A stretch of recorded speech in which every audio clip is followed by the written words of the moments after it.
Okay, so in this video we're going to have a look at a Leaving Cert higher level question on discriminants.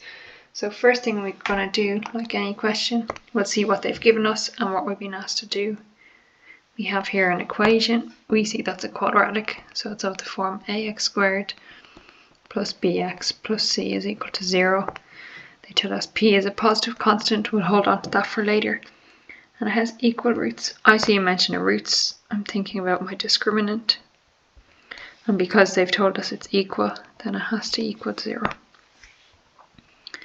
A is equal to 1, B is equal to 2p, and C is equal to 3p plus 4. And we're going to sub into our formula.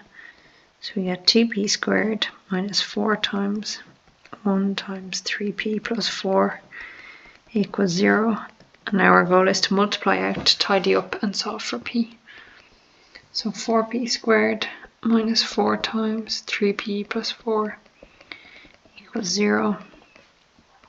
4p squared minus 12p minus 16 equals 0. So we have a quadratic here, but I've noticed that 4 is common between all three numbers, so I can factorize out by 4. So I get 4 bracket p squared minus 3p minus 4 equals 0. Just makes my job a little bit easier. We can discard our 4 because it's giving us 4 equals 0, which we know isn't true. That's fine. So I'm left with p squared minus 3p minus 4 equals 0. Take our guide method approach.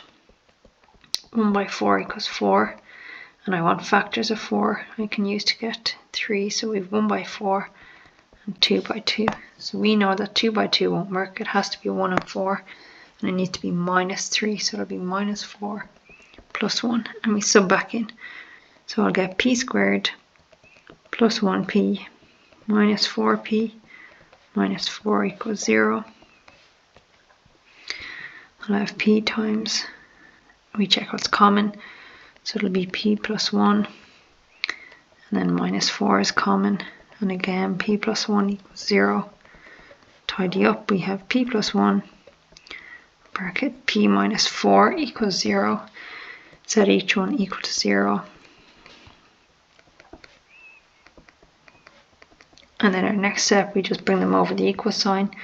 P equals minus 1 or p equals 4. So straight away I'm going to discard p minus 1, and it comes back to their statement at the start. So it was essentially a little condition they gave us. So it has to be a positive constant. So that tells us p is equal to 4. That's our answer. That's us done. A relatively straightforward 10 marks. And now we come down to part 2, and they've told us for this value of p, which we figured out is p equals 4, solve the equation. Okay. So we write out the equation as is: x squared plus 2px plus 3p plus 4 equals 0. They told us p equals 4, so I'm going to sub in. I get an x squared plus 2 times 4x plus 3 times 4 plus 4 equals 0. X squared plus 8x. 3 4s are 12, 12 and 4 is 16 equals 0. So guide method approach here. We want 1 by 16 gives me 16. And my factors of 16 are 1 by 16, 2 by 8, and 4 by 4. And I want to pick a set of factors there that'll allow me to get 8 when I combine them. 1 and 16 are gone, 2 and 8 are gone, and I'm left with 4 by 4. So our signs will be plus 4 and plus 4, as we need to end up with plus 8.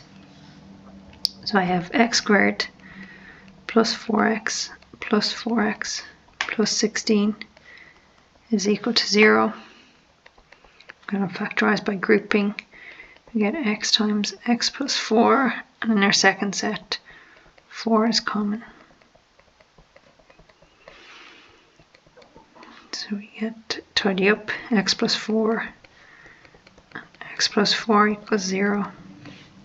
Again, we can write them separately if we wish, but we notice we've gotten the same answer twice, which is fine because they told us originally we had equal roots.